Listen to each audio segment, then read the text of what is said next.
Thank you, Arlen.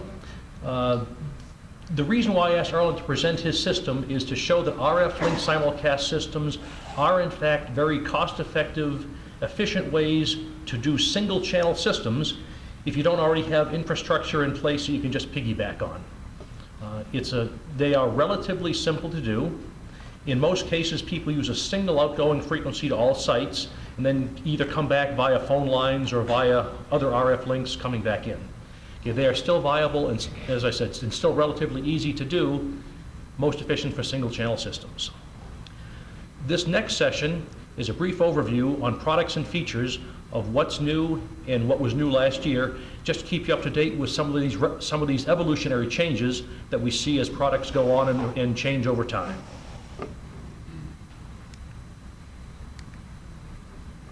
Spectracom has just introduced a new, what's referred to as DDM output. That's useful in some of the Motorola systems that require composite signals, where it's a 5 megapulse per second, 1 PPS signal, used in things like the brand new MLC 8000 voter comparator Motorola is coming out with.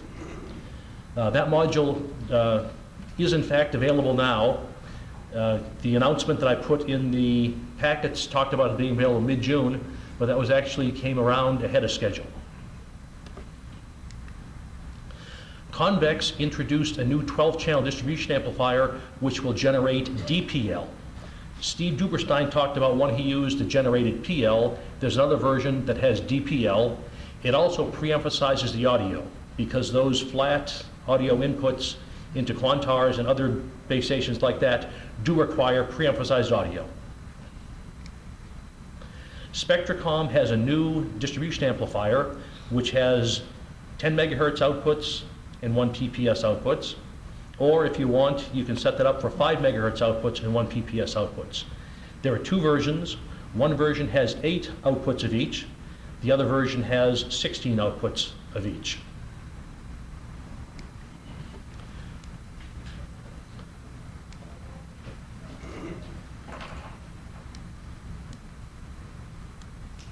Okay, we get this up. Products that were new last year. Some of you already heard about the new Spectracom Secure Sync, which have been used by many of you in Simulcast this year. That was released last year and has proven itself by having over 400 in service at this point in time.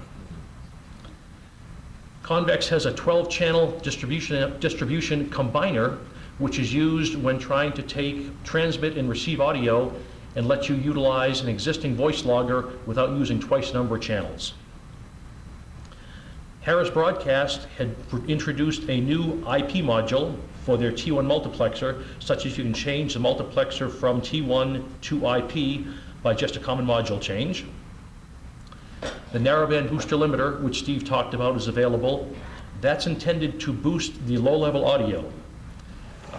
In the old days, when in a wideband system, when a policeman would key the mic and turn away and talk, you could still hear that reasonably well. In narrowband with less deviation, that's not quite as easy to do, so the booster limiter boosts the low-level output up so that it's closer to when somebody's talking into the microphone itself. That's the function of the device and why it exists. And there's a new synchronous RS-232 card from Harris that's referred to in the Motorola world as V.24 to be used to carry P25 data in the way that Motorola has done their systems in the past.